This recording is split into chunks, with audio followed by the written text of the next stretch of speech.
from Belle's Book Reviews. Today we're going to be reviewing Educated, Tara Westover's first book. Before we start, I'd like to apologize to those of you who haven't read this book in advance because I may spit out a few spoilers. So let's start. I think I really love this book overall, and one of my favorite parts wasn't part of the story. One of my favorite parts was actually the front cover. Because to those of you who've read it, you may see the Indian princess commonly referred to in the book with Tara Westover standing with a flock of birds over her. But then when I asked my friend what she saw a pencil. I didn't see a pencil at first, but the next day, when I woke up with this book upside down in my hand, I saw how it would be a pencil. This being the paint, this being the wood, and this being the lead. So the person who designed this book, Barbara M. Bachman, if she meant to have it this way, then I'm going to be honest, she's a genius. As is in the illustration, I enjoyed reading about Miss Westover's childhood.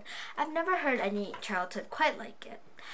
I can't imagine your parents thinking that the medical establishment is trying to kill you instead of save you, and not going to school. For me, that would mean, I'm sure that most of you viewers, children or adults, have gone to school at some time. And for me, not going to school would mean not meeting most of my best friends. And I found it quite interesting to read about Miss Westover's childhood, working in a junkyard or stowing herbs with her mother at times where she should have been at school. Not to mention whenever they got such severe injuries in the book, when Luke burnt his leg, or when Miss Westover's father was in the explosion. I felt it was necessary to continue reading the book to find out the outcomes of what would happen if not taking their family to the hospital and treating their wounds at home. And I enjoyed reading about how Miss Westover grew up to follow in her brother Tyler's footsteps and went to school and was so successful from reading textbooks. I can't see how she got into Cambridge and Harvard without going to elementary school. I mean, yeah, she read textbooks, and I know that there was a long period of struggle when she first went to school, but I still can't see how she got to Harvard without going to elementary school, because I searched it up on Google, and apparently the best university in the world is Harvard.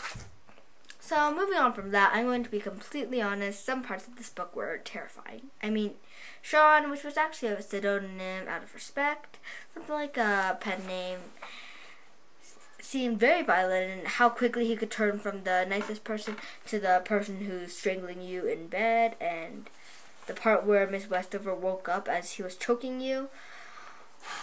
It terrified me. I can't imagine having a sibling like that. It would be terrifying to even know a person like that.